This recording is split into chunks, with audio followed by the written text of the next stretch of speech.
This episode is a lighthearted and simple yet essential conversation with Cat Aldana, the founder of Eat, Stretch, Nap. We dive into stepping into power, seeing that your life is enough, business sense, and the simple yet profound practice of pausing and breathing.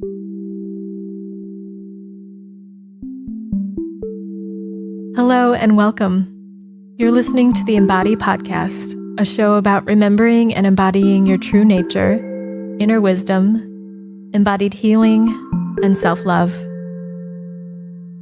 My name is Candice Wu, and I'm a holistic healing facilitator, intuitive coach, and artist sharing my personal journey of vulnerability, offering meditations and guided healing support, and having co-creative conversations with healers and wellness practitioners from all over the world.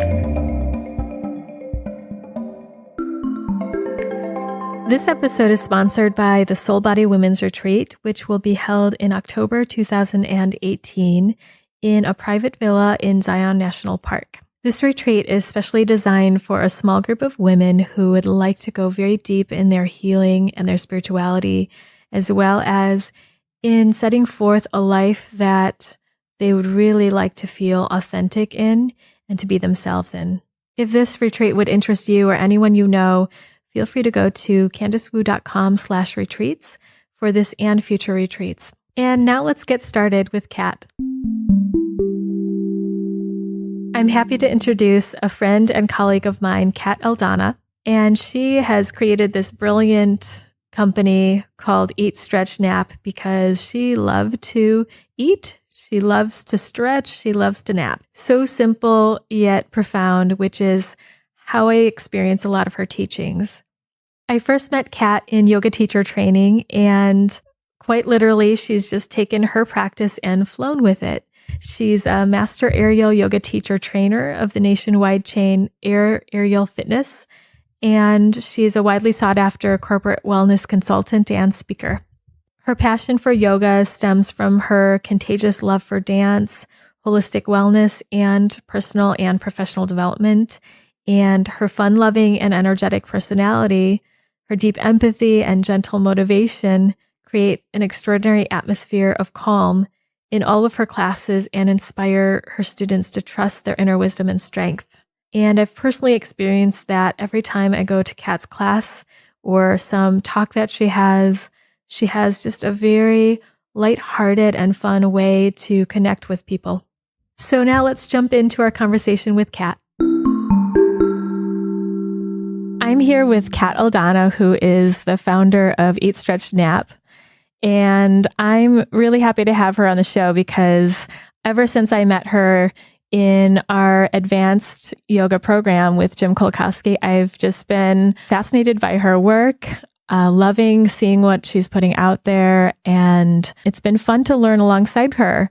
Cat, hello. Hi, Candice. How are you? I'm great. I'm so excited to be talking with you today. So I'm all the way in Bali. You're in Chicago. And I'm just watching you from afar build your entire business. And I'm just seeing it grow and grow and grow. So can you tell us a little bit about Eat, Stretch, Nap, about you and what you're doing in the world? So Eat, Stretch, Nap is my retreat and corporate wellness company.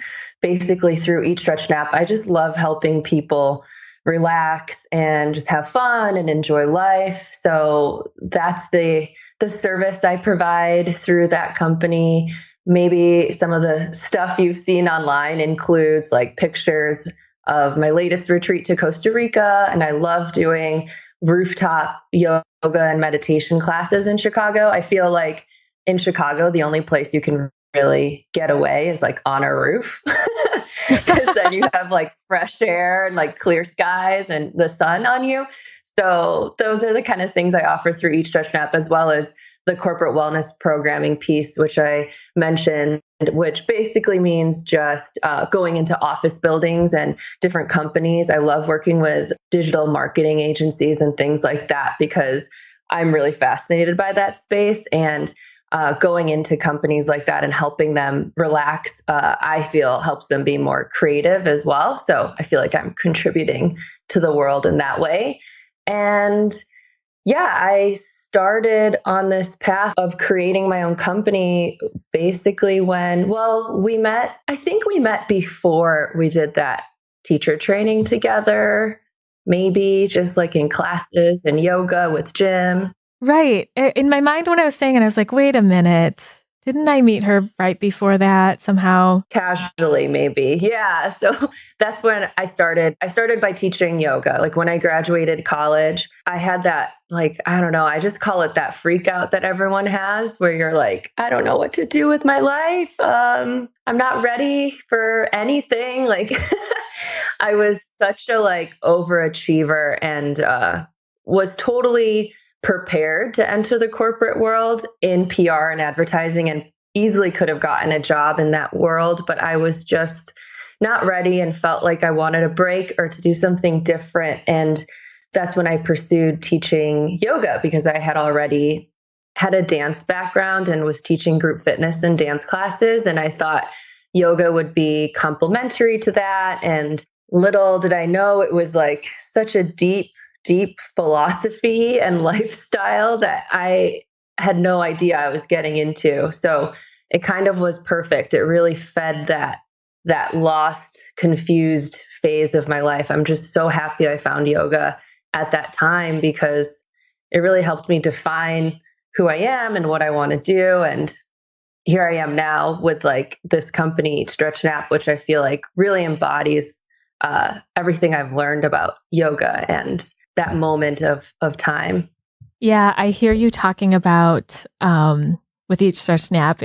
I heard you say in a previous podcast that you chose the name for your company based on what you wanted to be doing the most.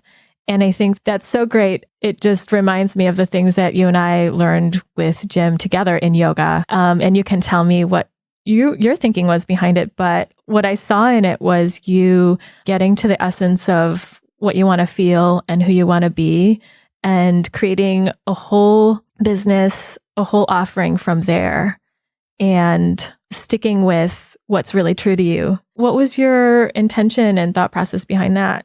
When I started it, I did have that mindset. I was like, okay, I heard that when you start a company or build a business, it becomes your life. And I just wanted to like remember why I started it. And like the whole reason I wanted to create my own company was so that I could have more time to eat, stretch, and nap. Like that's all I really want to do. And when I think about Jim and our teachings and what we've learned and the importance of like being in that neutral and relaxed state and how that gives you access to like everything is basically my inspiration. Like that's what I was thinking. I was like, if I could just help people slow down enough that, you know, life stands still for a moment, that's when they realize like you can, at least it's what's happened for me and what I've noticed happens for my clients and people I meet is where you just finally like hear your own voice and are able to listen to your inner world a little bit more clearly and define what you actually want to do in life. Yeah, that's really powerful because when you say you were an overachiever, you were obviously achieving a lot right now, but I see you doing it with a lot of ease. Yeah, it's so weird.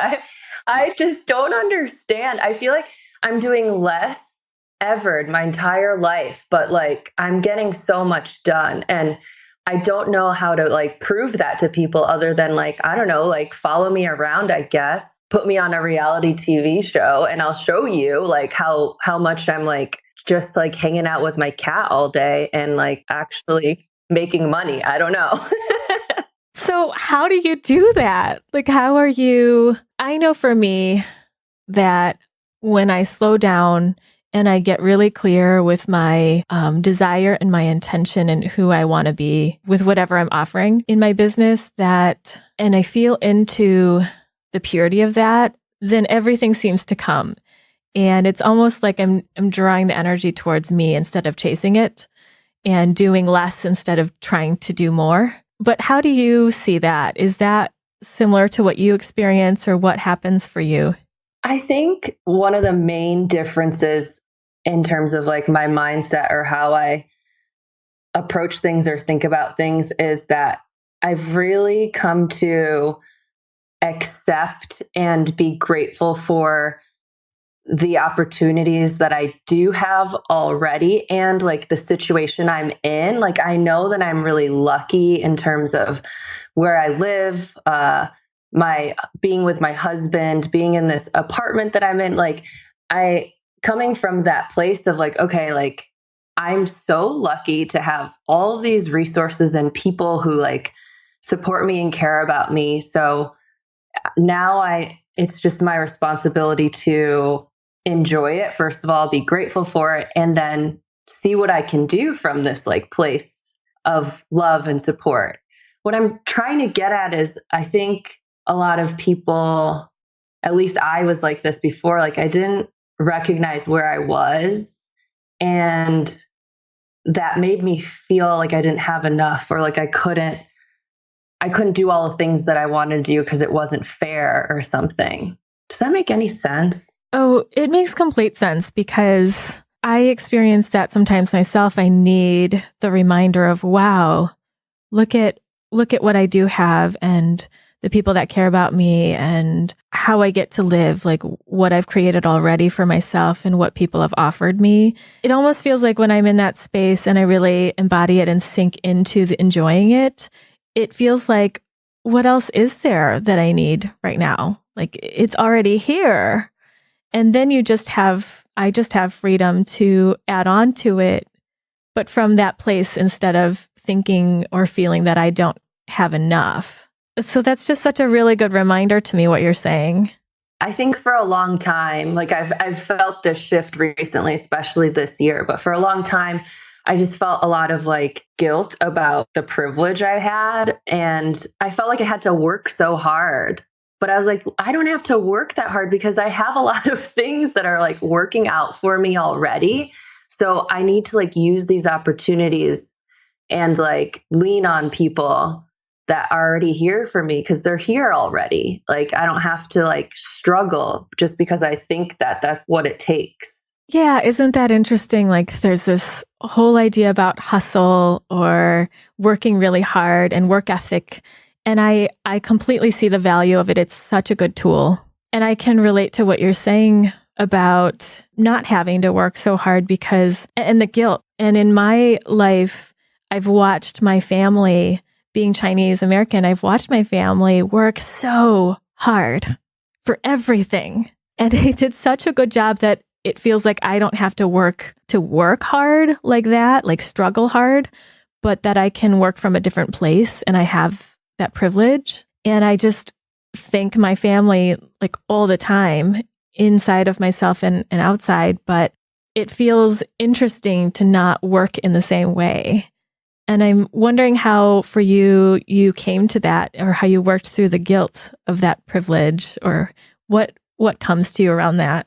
Yeah, I mean, I can definitely relate to you firsthand because I'm Filipino-American, first generation. So my parents are also that very hardworking type. And I would say what has helped me the most in terms of getting through it is definitely working with you. I'm not just saying that, but because it was so, you do help people with like family dynamics, like the family constellation work. Like, even though maybe we didn't do it, like, I don't know how often you do it with people, but we didn't do it that often. But every time I did do it, I was like, this is like so transformative and so healing, because I was able to just like see my parents or see my family members in the same way that I usually do, but in a healing environment, which is like crazy. Like, what? We are all like, that's so cool that you could do that.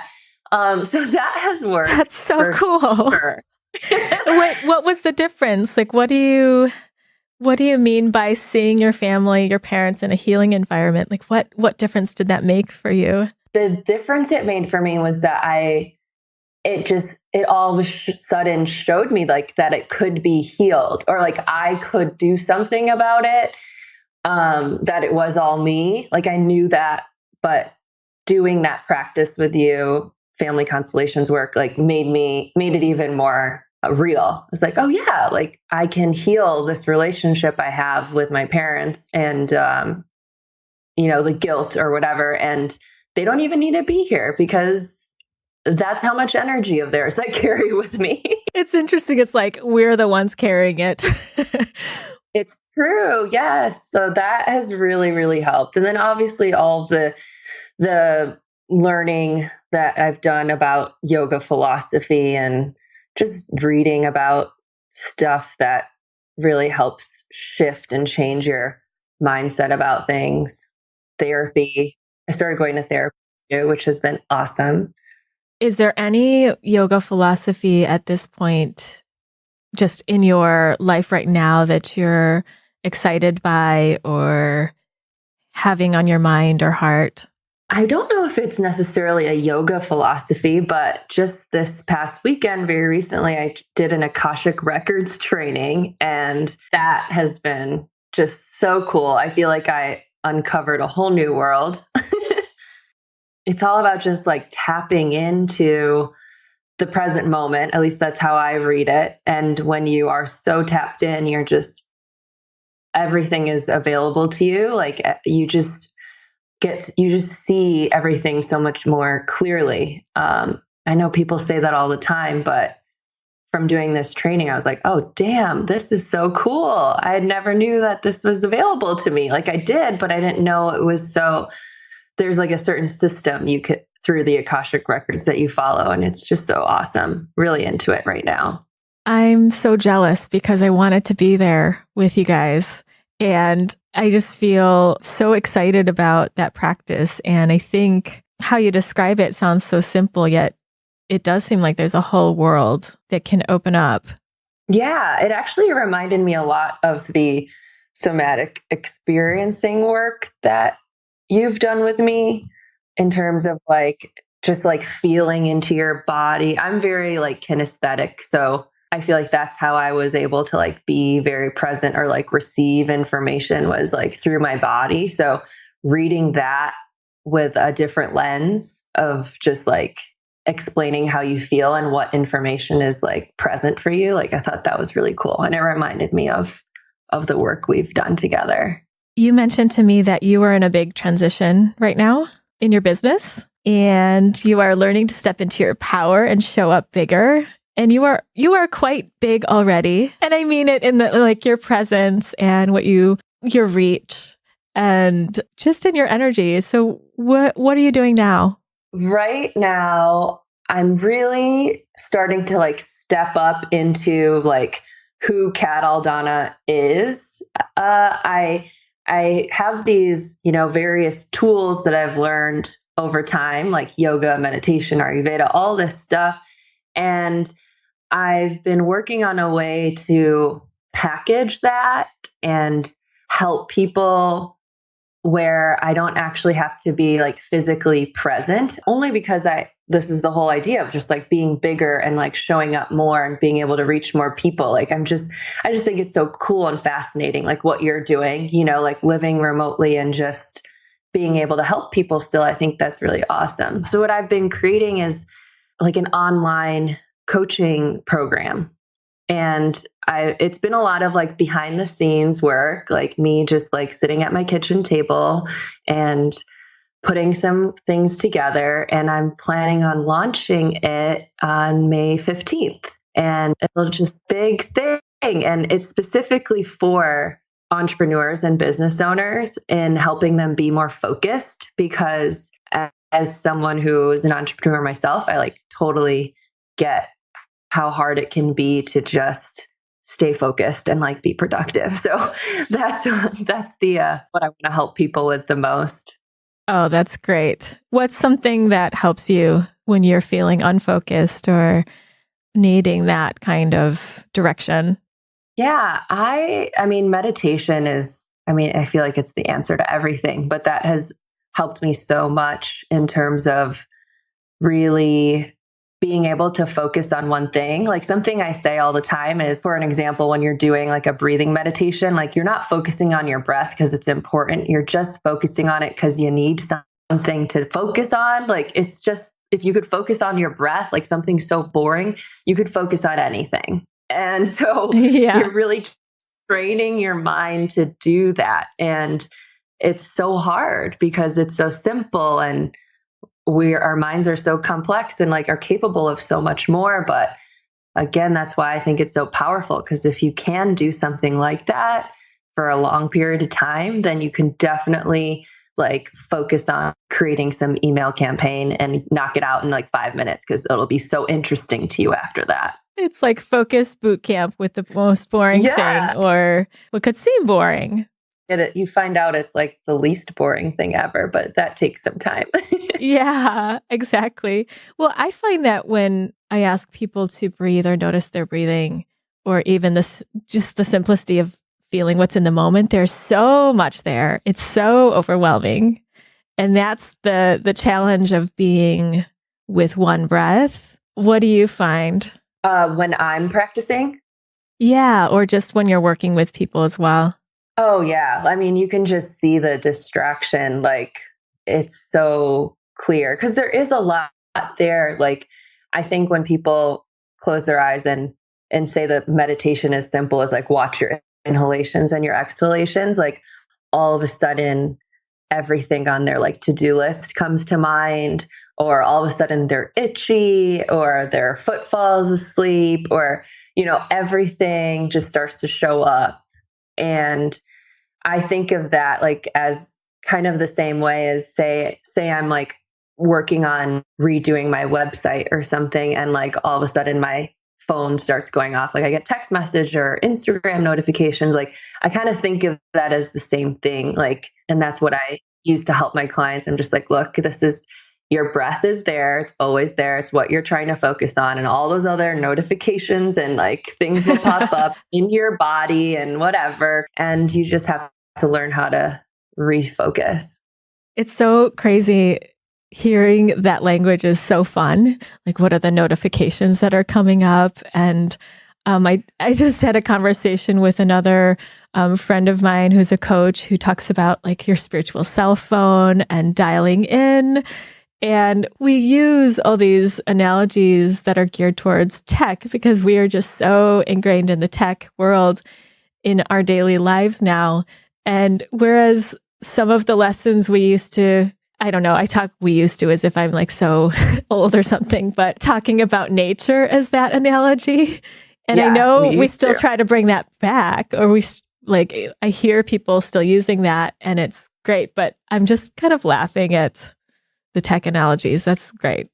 The notifications. I know, but it's so true. Like, but people get that. And I feel like we're sometimes so far removed from nature, you don't even see it. I love using the analogy of like, when you're trying to explain that like everything's okay in the end, like that's always like a belief that I have and carry with me, that like you're going to be okay. Like everything always ends up okay. And use nature as that example. Like it's just trees die, there's storms, hurricanes, all this stuff. Like we're constantly destroying it, or it seems that way. But at some level, it's all just like, okay, like it keeps like transforming and changing. And that's how we are too. Yeah, that's a great one to remember. So as you're making all these transitions and building your package, you're offering online, stepping into your power and showing up bigger.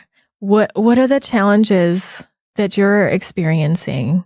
It's definitely a lot of like internal, like negative self-talk, just like, oh my God, like no one wants to hear from you. Like, stop it. Like you've said this like 3 times, no one cares. Like it's like a lot of that. It's so hard. That's probably the biggest one. And then other ways it shows up that I've been actually playing with more so. What really inspired me is this show called Queer Eye. Have you watched it? No, not yet. I don't watch very much stuff, but tell me about it.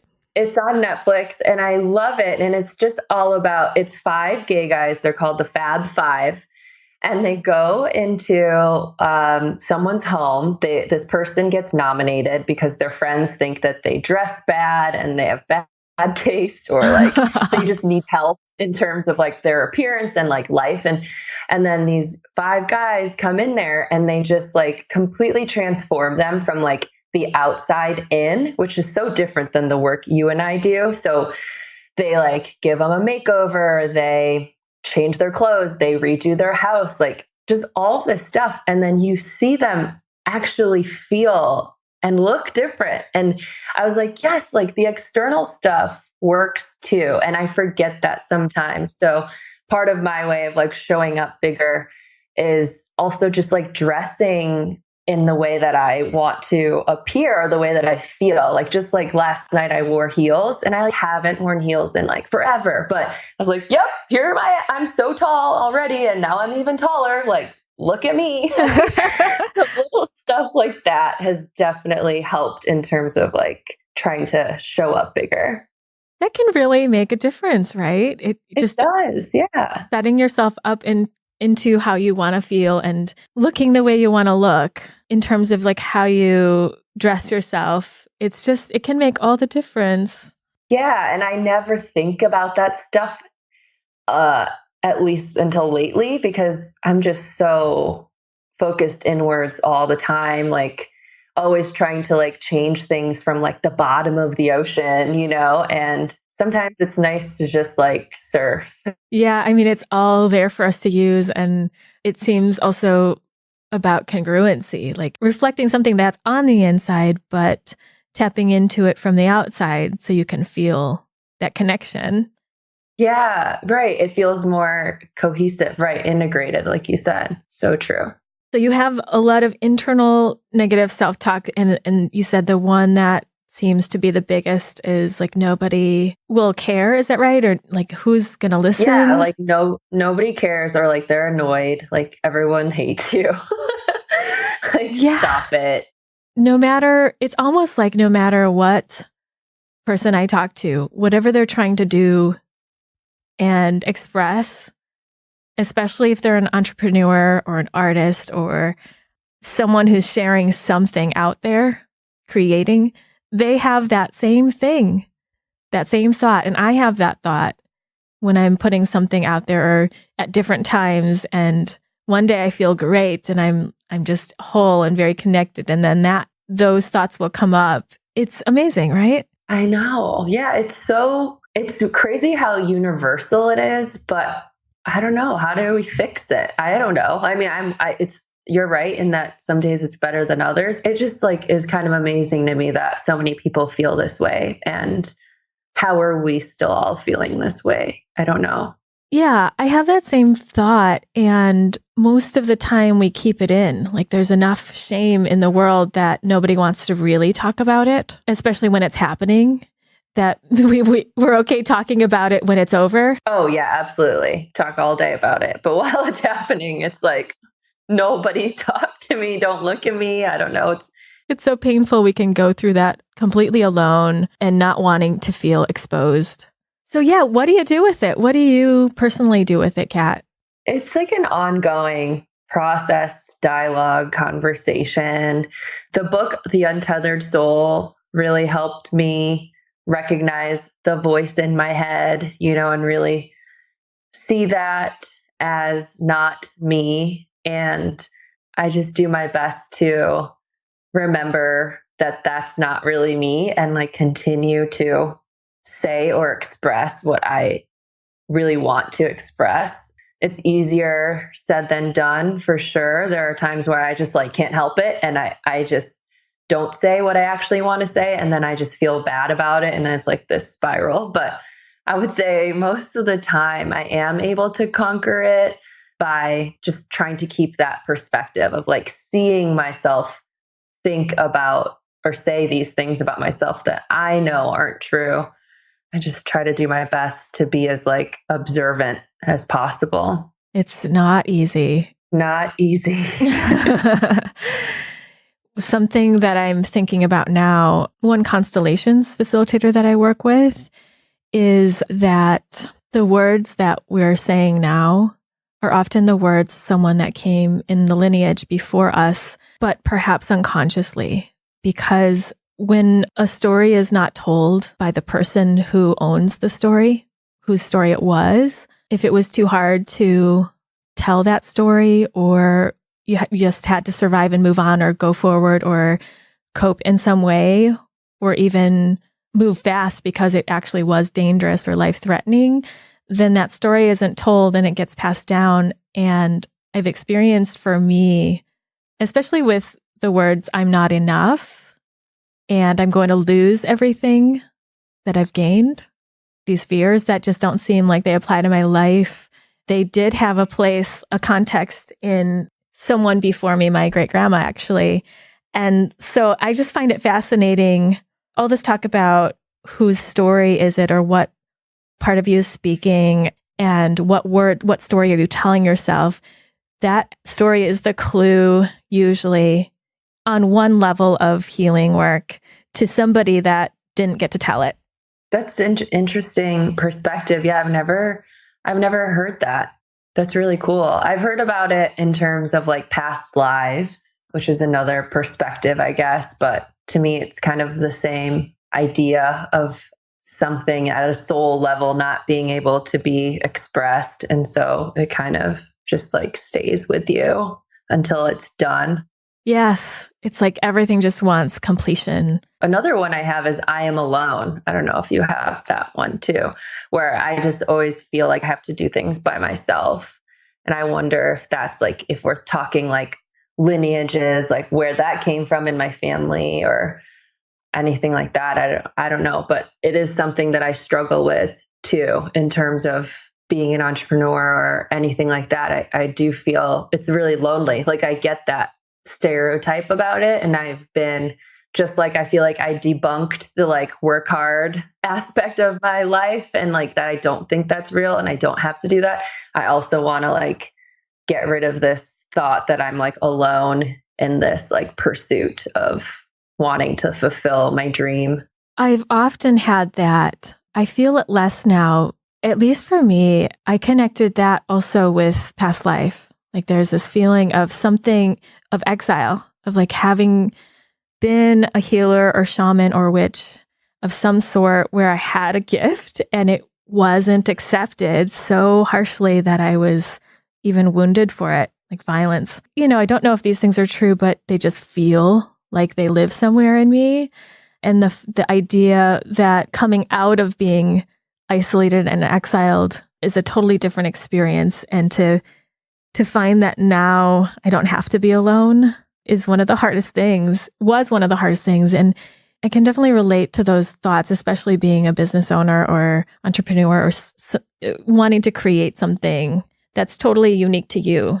Yeah, actually, I'm really happy you brought that up, because it just reminds me of like another fear I had, which was like feeling misunderstood or strange or crazy. And that was like the fear I had actually doing this like Akashic Records training I did this weekend. I was like, I don't know why I feel called to do this. And I'm like terrified. And what are people going to think of me? But like after having done it, it was like, that was just like a stupid fear. Like that is not relevant to me at all anymore. I'm so glad I like quickly got over it. But the reason I am happy that you also brought that up about just saying how you felt like you just better or healed by this idea of like this past life that you may have had, and whether it's true or not, it like helps you feel better. Recently, I had a situation where this was just like a couple weeks ago, where I was just like sitting in my room and reading, and I couldn't go to sleep, and I tried, and I was like, well, maybe I'll just like try meditating. And I didn't really normally I have like a meditation that I like focus on or like try to do. And I was like, I'm just going to sit here with my eyes closed, just see what happens. And out of nowhere, I just like get this thought, this idea where it's like, Cat, you were an orphan in a past life. And I'm like, what the heck is that? Like, I've never had any sort of information like that come my way. And I was like, whoa, that's kind of weird. And then I just kind of like went to sleep. But the next morning I like really did feel better, like receiving that information. Like I didn't ask for it or talk to anyone. And I'm like, wow, this is crazy. That's so powerful. And yeah, we can just dismiss it as that's really weird. And I think that happens on so many levels. Like we get information all the time where we're like, that's weird, or I don't know what that was. But if we actually give it some respect And it sounds like you just felt better the next day, which is really cool. It was just working inside of you. That's so interesting. Thanks for sharing that. Thanks. Yeah, I've definitely have not shared that with anyone. So here we go. Stepping up big in the world. Here I am. With all of you, right? You don't have to hide any part. No, you're right. Well, that does sound like it has some connection to the feeling of alone. But also, that's for you to explore and decide yourself. Totally. Well, I want to shake things up a little, Cat, and do our lightning round. Okay, that sounds fun. I'm going to just ask a couple of questions, a quicker pace, and just sort of short response, and just say whatever comes to your mind or your heart. Okay. What makes you feel alive lately? Dancing. Lately and always dancing.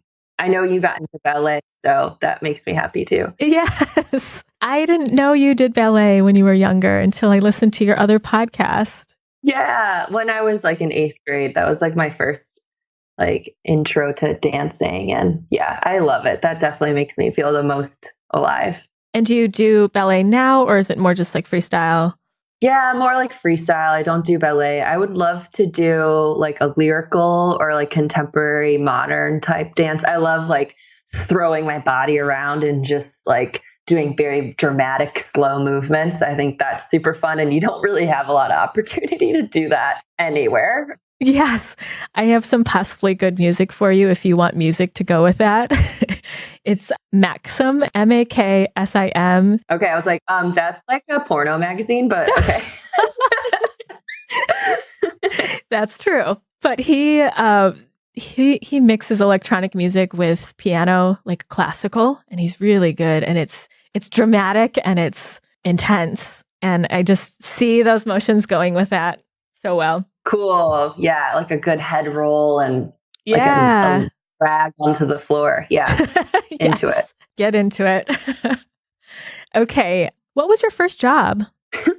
I was a teller at a bank. I was 16 years old. Why they hired me, who knows? I guess I was really smart. Oh, that's great. That's so random. Oh my goodness. And that's in Chicago, right? That was because you grew up in there. I grew up in the suburbs of Chicago. So I grew up in Bartlett, Illinois. And yeah, so that's where I went to high school. And that was where my first job was. All my friends were like working at the pool or the mall or a pizza place. And I was like working at a bank, and I was so jealous because everyone was having so much fun. Okay, so let's talk about sleep. So I know you love to sleep. I do too. And if for some reason you decided to sleep for a long time, like you were cryogenically frozen, long time, what's the first thing you would do when you woke up? Wow. I would, I don't know, go outside, try to get into like the ocean or like fresh air. I wish like if I could have that perfect moment, I would want it to be like a nice crisp 60 degrees and like go for a walk. That sounds lovely. Yeah, probably around like 10 a.m. Let's hope I would wake up 10 a.m. Okay. We can set the timer, Yeah. And unthaw you. I mean, thaw you, not unthaw. Unfreeze. Okay. On the opposite end, if you didn't have to sleep, what would you do with the extra time? I'd probably learn a language, like take like some sort of language classes, any of them. Like I'd love to learn sign language. I took 2 classes in college, but I would do it for more. I would learn Spanish. I think I would just fill my time with like learning some new languages. That sounds so cool. Yeah, I would love to do that too. Okay, last question. Let's see, which one shall I ask? What's the most controversial opinion you have? A lot of people, because I'm like in the like fitness and like wellness world too, a lot of people like don't believe me when I say this, but I think it's true, where like you just like don't have to work out every day. I think a lot of people think they need to do that, and I'm just like, nope, you definitely do not.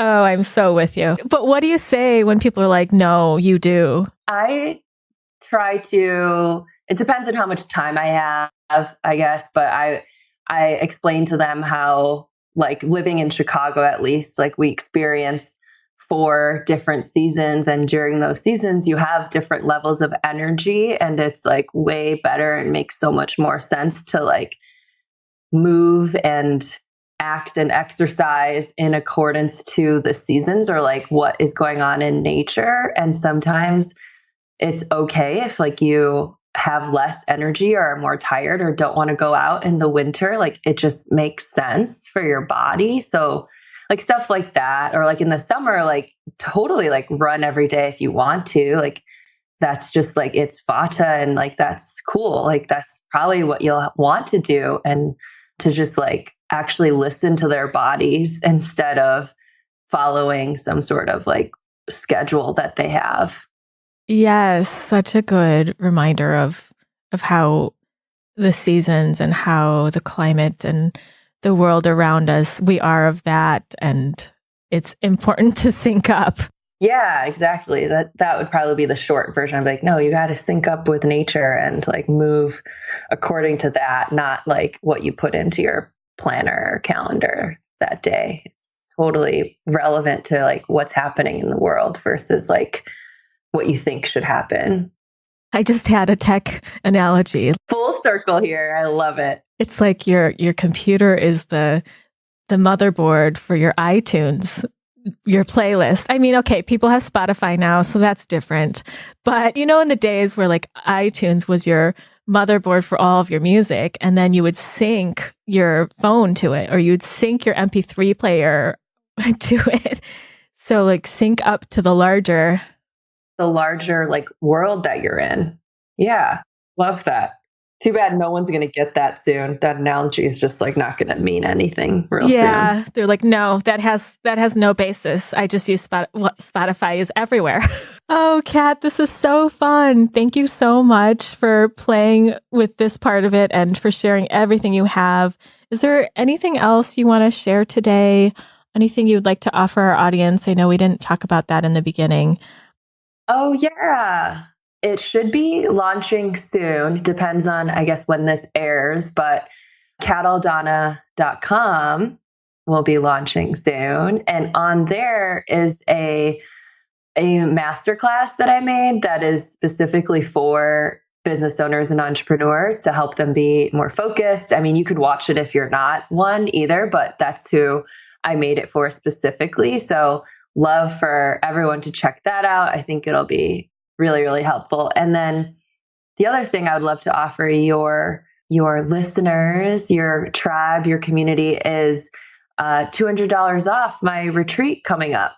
So I have an Eat, Stretch, Nap retreat coming up in January 12th through 19, 2019 in Puerto Vallarta, Mexico. And it's like my second time going there. It's so beautiful. It's just the most like Zen chic place ever, which is how I like to do things.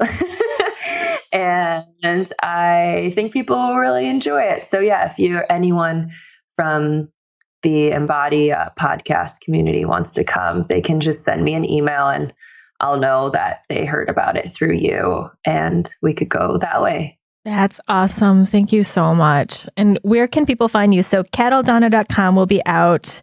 And then eatstretchnap.com is where you'll find all the information about retreats and events. Beautiful. Thank you. Is there anything else you want to share today before we close? No, just thank you so much. And I am really honored to be here. And I think that I hope we helped some people today. Like if anyone has any comments or anything, like please just like let me know, let you know, like I'm just so honored to be a part of this with you. Oh, thank you. Yes. And for anyone listening, Cat is one of the most approachable, loving human beings ever. So as she says, like if there's any comments or questions or anything, I just know she will be there and answer every single one, just like I do. And so you can reach out to either one of us. Thanks, Cat. Thank you, Candice. And now we're at the end of the podcast. I want to thank you all for listening, and thank you, Cat, for joining us today. Every time I listen to Cat, I feel that I'm just reminded of the simple things that I can do to support myself or to step forward. You can find all of the links to Cat's information as well as the gifts that she has to offer you today in the show notes linked to this podcast. And before you leave, I'd like to invite you to listen to more interviews, meditations, and explorations at CandiceWoo.com/podcast. You can also feel free to subscribe to my weekly newsletter and become a member of the Embody community at CandiceWoo.com/embody, where you can get lots of free resources on healing, embodiment, meditations, as well as information about my retreats, workshops, private sessions, and other offerings. See you next time on the Embody podcast.